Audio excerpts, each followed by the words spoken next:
Hello everyone, my name is Imade and today we are going to be taking a look at the Asana board I built for an interior design project. So this is how my board looks like, and this right here are different sections showing the tags and their status and their face and what have you. So right here is the overview. The overview shows you the project description. You can input your project description here. So we have the list view.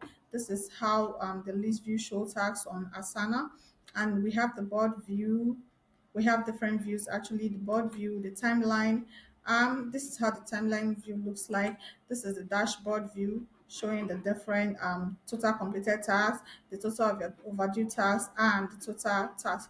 We have the calendar view showing tasks in the calendar form. And right here is our workflow, our automation. So right here, I have a form created for clients that want our services. So once they want our service and they're ready to go with our service, we give them this form to fill. So once they fill the form is attached to this incoming task. Once they fill it, it is going to move to client onboarding. That is the automation I will have here. Once task is moved to a section and the section is incoming task, the task is going to move to client onboarding. So for client onboarding section, once the task is moved to client onboarding and the section is client onboarding, assign Imade a robot to this task and set the priority to medium and set status to in progress. Now let's take a look at our automation if it's actually running. So this is the form I created on Asana. As you can see, client form by Asana. So I'm just going to input a description I have here.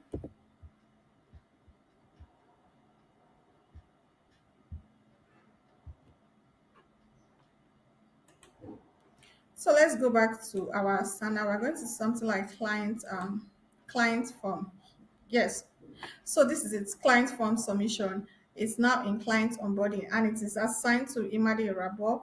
So once we move it here, is going to change because Imade Irabo is no longer going to be in charge of this. So that is also one of the workflow on client onboarding. Once the status is changed and section is client onboarding, move the task to section concept development. So if any task I have on client onboarding, if I change the status to, let me change the status to completed, so it's going to move by itself.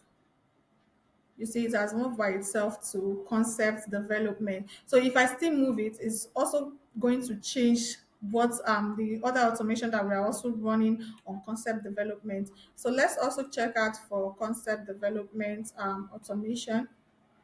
So for concept development, once a task is moved to this section and section is concept development, set the priority to medium, set the status to in progress, and set the assignment to iStores Fashion Hub.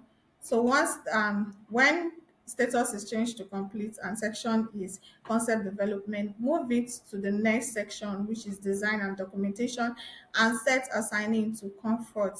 So let's see if that also works for our automation. So right here, we're in concept development. Let's change it to completed. So it's in progress now. Let's change it to completed. Is it moving? So it has moved and now it is assigned to comfort. So this is how you run automation on Asana. Thank you so much for watching. Till we meet again, I remain Imadi. Thank you.